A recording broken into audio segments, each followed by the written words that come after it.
What's up, everyone? Mike Zagari here, and welcome back to the Rise from the Dead series. In part 2, we're going to be going over copy, how to improve your copy. And for those of you who are unfamiliar with the Rise from the Dead series, what we're doing is we're taking a product that literally fell off a cliff, that was on its last breath of air, and we're bringing it back to life. So we started off in part 1, going over with the Zanguru team, how to improve SEO, and then we set up a campaign to help boost that product using Amazon advertising. Now we're going to go and give the copy a bit of a facelift. So we contacted Emma Tahir from Marketing by Emma. She took a look at the copy, she compared it to our competition, and she did a great job. And in this video, we're going to go over 5 specific tips that I think are going to help everyone who watches this video out to improve your copy and your listing on Amazon. So stay tuned, and I will see you inside. My name is Emma Schirmer-Tamir. I'm the co-founder of Marketing by Emma, and we specialize in helping e-commerce businesses create conversion spiking copy that's going to really connect with their target customers.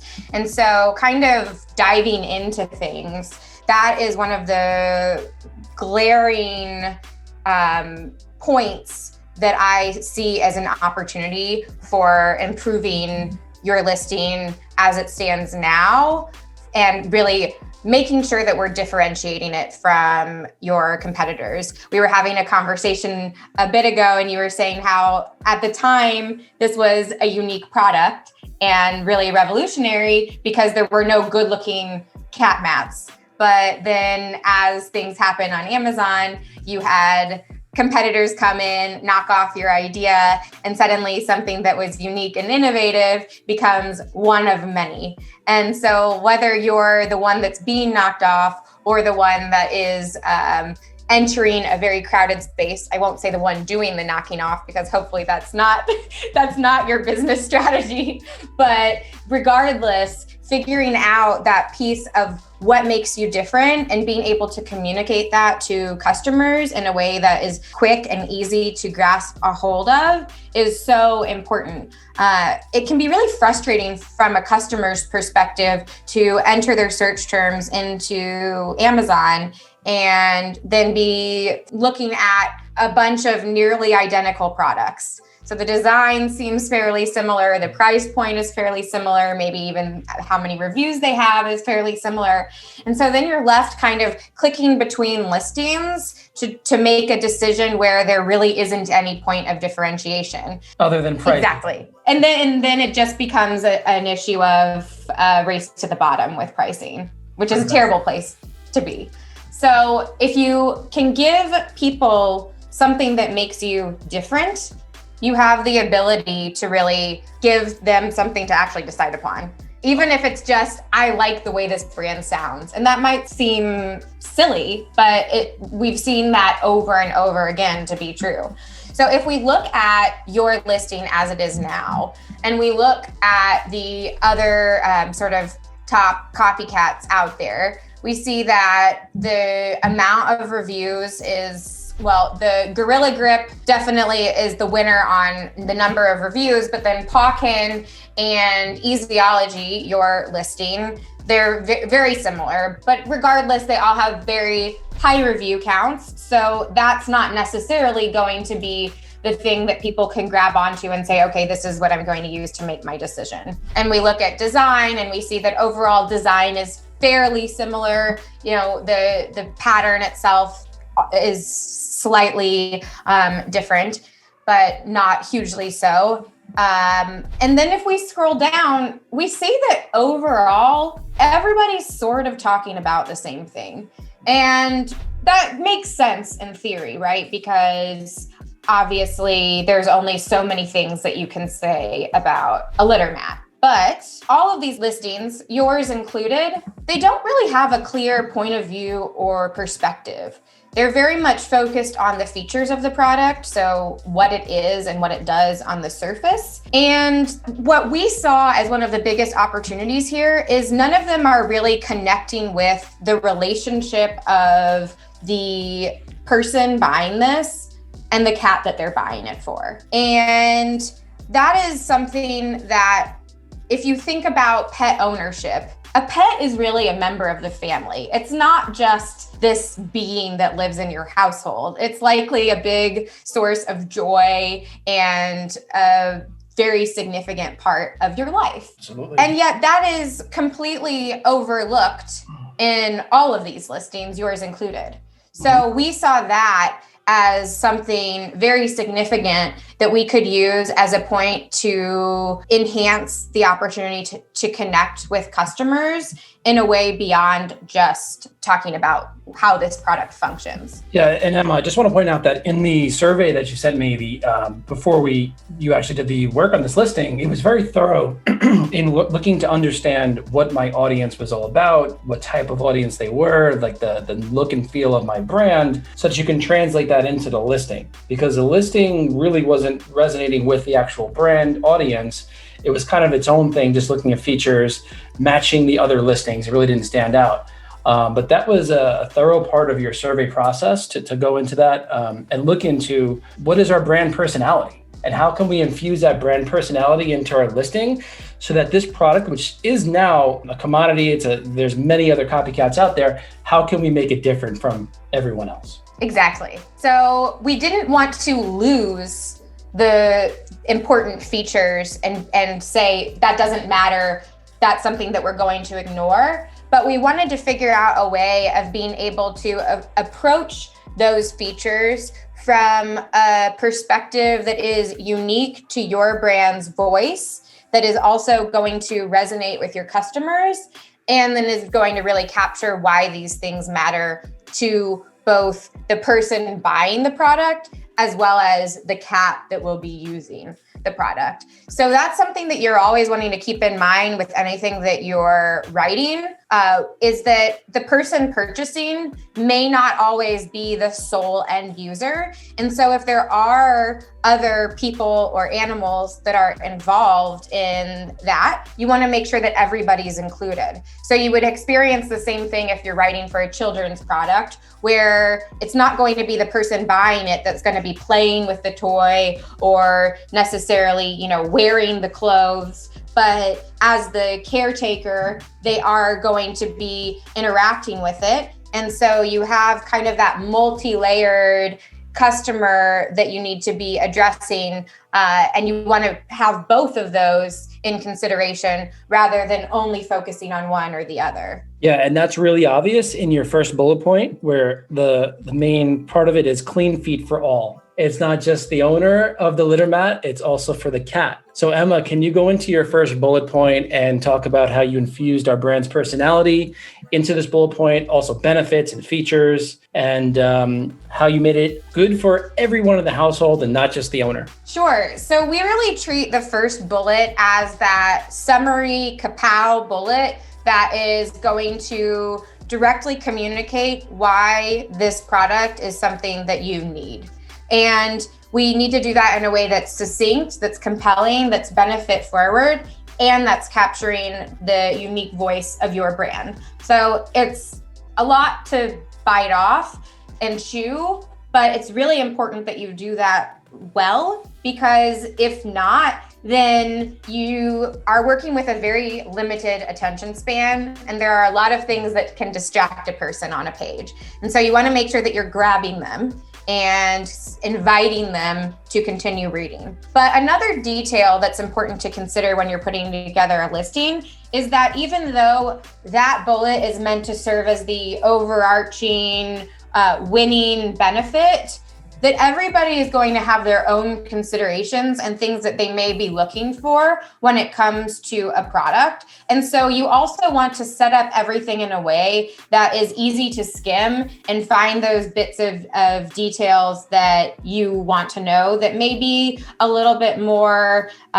specific to your needs. So that's why you'll see in all of these bullets, we have those headers. We used to do all caps, but Amazon has started to crack down on sellers that are utilizing that technique. And that was one of those things that at first I was really holding on to it. And I was like, no, how can you take this away from us? These all caps bullets are like, we need those. But after I got used to it, I realized that they are perfectly fine and just as readable. Yeah. And you're able to, what's that? Also really testing the difference between all caps and lower caps. It's really hard to see the difference in the conversion rate unless you're testing it. So I actually think it looks nicer without the big obnoxious capital letters personally. I think it's cleaner. I also think it's more scannable. Like I just think it's clean this way, scannable, which is a big point that you just brought up. I mean, I'll give you an example. My sister sends me a text message. She sends me this block of text, and it takes me forever to get through this text message. The same thing with Amazon listings. If I have an attention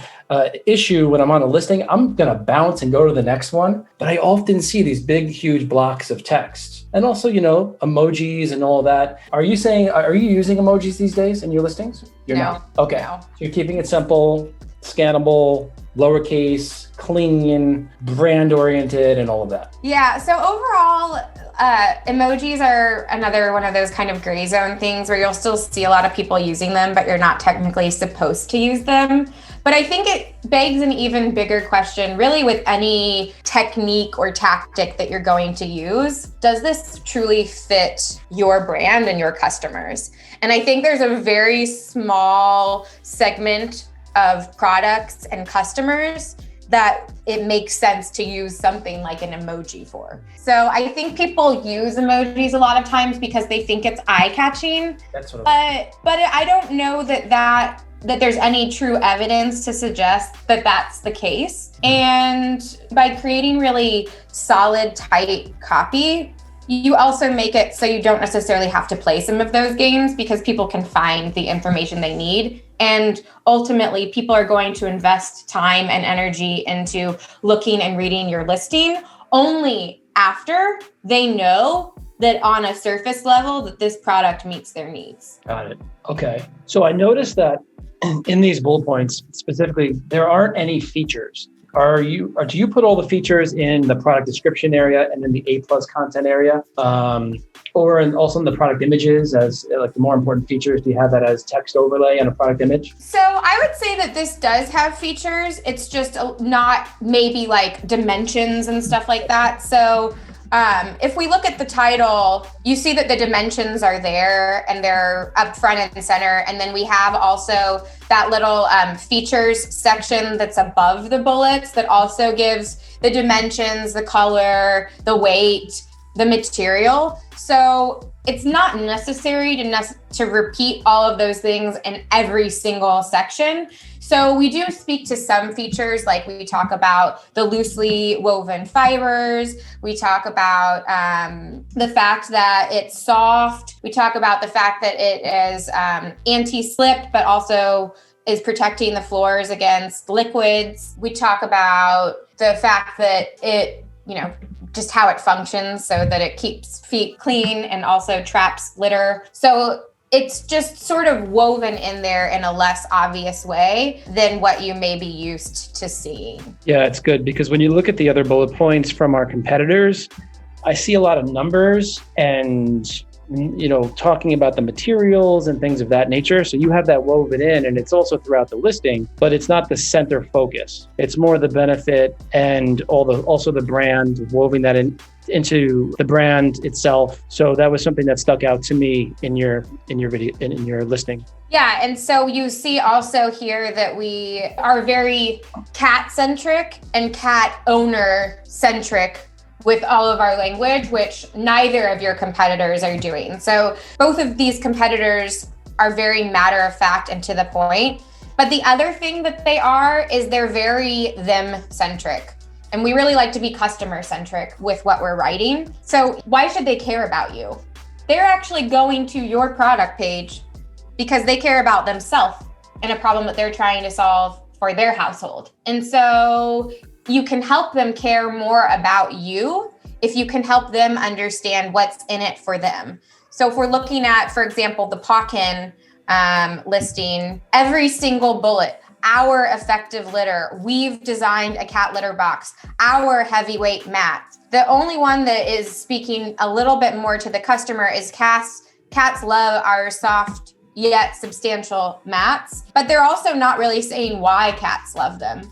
So it's always going to be more impactful if you can help the customer understand the why behind what you're saying, rather than just stating something without really fully explaining it or backing it up. There's a really good book called Story Brand, and there's a whole chapter on what's in it for them. and going through your emails, going through your landing pages, and in this example, your Amazon copy, and getting rid of the word I, me, us, our, and just flipping that to what is in it for them. I didn't notice that about Pawkin's listings, and I'm wondering if our listing had that as well. But that's Let's take a look. Let's check it out. It's a little you focused, I would say. You have Amazon users have spoken, so that's not about you, but why are we different? And those are like the types of things that they can be popular to utilize in text. But when you're thinking about the function that an Amazon listing has to serve,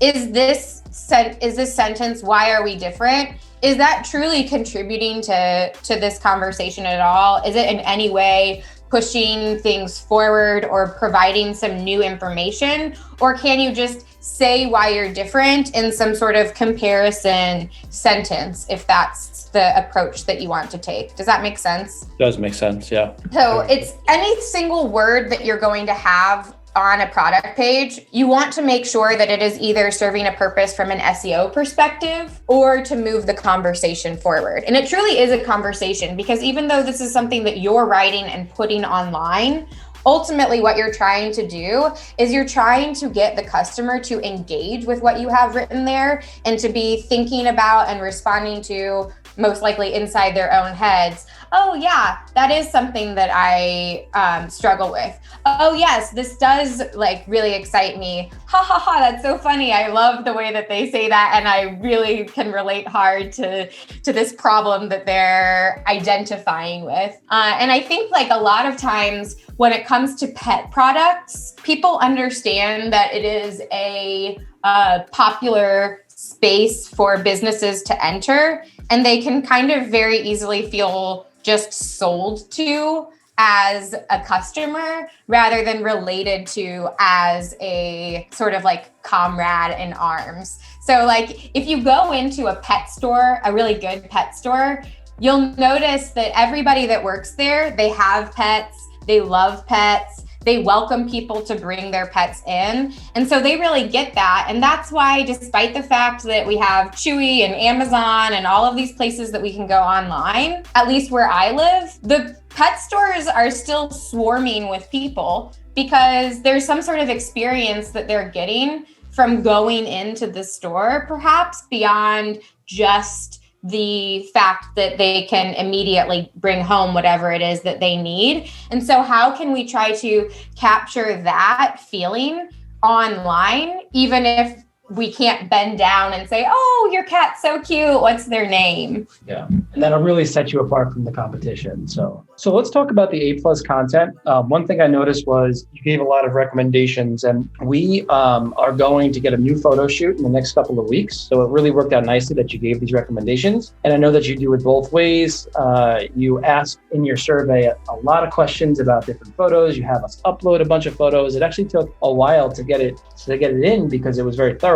But in this situation, you also gave recommendations, which I think was really good, because in the future, when we get our photo shoot done, they can go based on your copy and really make great photos and images and lifestyle photos to support your copy. So why don't you talk a little bit about the A+ lifestyle photo copy that you made before we call it a day for today? Awesome. Yeah. So you always want to make sure that you have somebody calling the shots on something that's going to involve imagery and text, because otherwise they can diverge and have two separate things that they're trying to say. And so it doesn't necessarily have to be the person doing your copy, but you really want to make sure that they're working in harmony and unison and together to create something stronger than what either of them could do individually. So right off the bat, some of the things that we are leading with in the A+ content, as we wanted to emphasize the fact that this is the New York Times, best litter mat. Now we can't say best because there are all these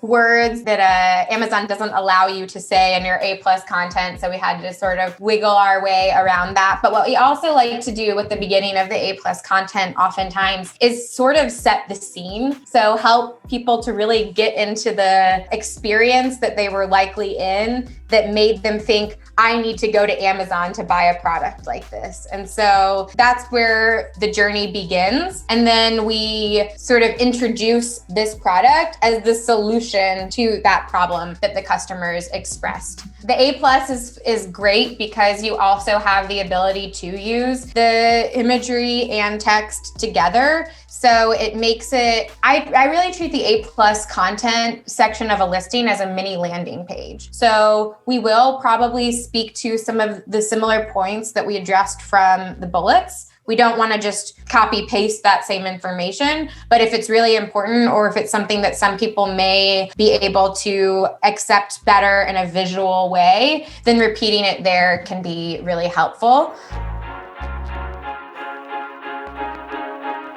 All right, everyone, I hope that you found this video to be helpful. Once again, we will list the 5 tips below. Also, if you want to get in touch with Emma, the link to contact Emma is below as well. On the next video for the Rise from the Dead series, we are going to do all new photos for this product. We're going to do brand new A+ content photos, brand new lifestyle photos. We're going to utilize some of those photos in our advertising as well. So stay tuned for that video, and I'll see you guys soon.